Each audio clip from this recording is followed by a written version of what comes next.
Hey everyone, welcome back to our channel. Today we've got a bit of revelation for you. Yes, you heard it right. You've been making lip balm all wrong. Don't worry, we are all friends here. And I'm going to guide you through the right part to perfect lip balm.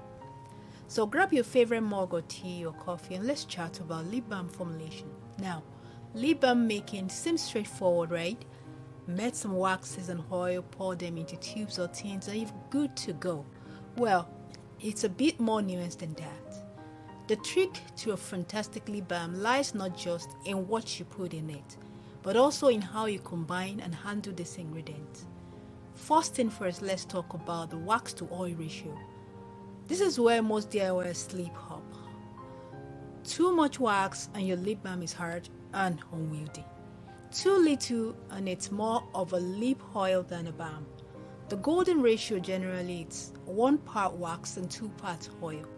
This gives you that perfect consistency that glides on your lips smoothly but still holds its shape in the container. Next up, let's address the elephant in the room, melting the ingredient. You might think, hey, let's just blast this in the microwave, but slow down. Gentle heat is the way to go. Using a double boiler lets you melt your ingredient evenly without overheating, which can actually damage the beneficial properties of some oil. Now let's talk about flavor and scent. It's tempting to add a bunch of essential oil for that lovely scent, but be cautious. Some essential oil can be irritating to the delicate skin on our lips. Stick to lip-safe essential oils and flavors and keep their concentration low. Here's another tip. Don't forget the antioxidant. Adding a bit of vitamin E not only benefits your lips but also helps extend the shelf life of your lip balm. And one of the most common mistakes is pouring your lip balm into a container before it's properly cooled. If it's too hot, it can cause issues with the texture once it sets. Let it cool down a bit, but not too much. You don't want it to start setting in the pot. If you're all about making lip balm and other beauty products in the right way, check out stablecosmeticformulas.com for in-depth guides and courses. They are a treasure trove of information and will elevate your DIY game to pro levels. Have you ever thought about the color of your lip balm? Now, I'm not just talking about those store-bought artificially colored ones. You can naturally tint your lip balm using ingredients like beetroot powder or harkness root.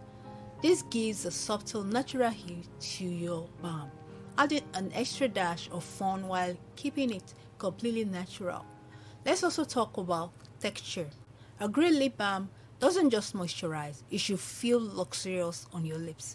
Consider adding ingredients like cocoa butter or mango butter for a creamier, more indulgent texture. These butters not only improve the feel but also pack a punch in terms of hydration. And here's a little secret. If you want to add some plumping action to your lip balm, a hint of cinnamon oil can do the trick. It gently stimulates your lip, giving them a fuller appearance. Remember, a little goes a long way here. And always ensure your cinnamon oil is diluted and lip safe. Now, for those of you who love a bit of science in your DIY, let's get technical. The cooling sensation in some lip balms. That's usually from ingredients like menthol or peppermint. If you're a fan of that cool, refreshing feel, consider adding a small amount to your recipe. It's like a breath of fresh air for your lips. As we embark on this lip balm making adventure, remember it's all about experimenting and finding what works for you. Your perfect lip balm might be just a few trials away. For more in-depth guidance on DIY beauty and cosmetic formulation, don't forget to visit stablecosmeticformulas.com. They offer a wealth of resources that can help you refine your skills and understand the intricacies of creating top-notch beauty products. And of course, if you haven't already so, make sure to subscribe to our channel and click the bell icon. We have so many more exciting tips, tricks, and DIY secrets to share with you.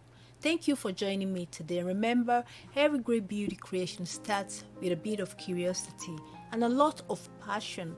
So keep experimenting, stay creative, and let your unique beauty shine through your DIY creation. Until next time, happy crafting and let your lips enjoy the love and care they deserve.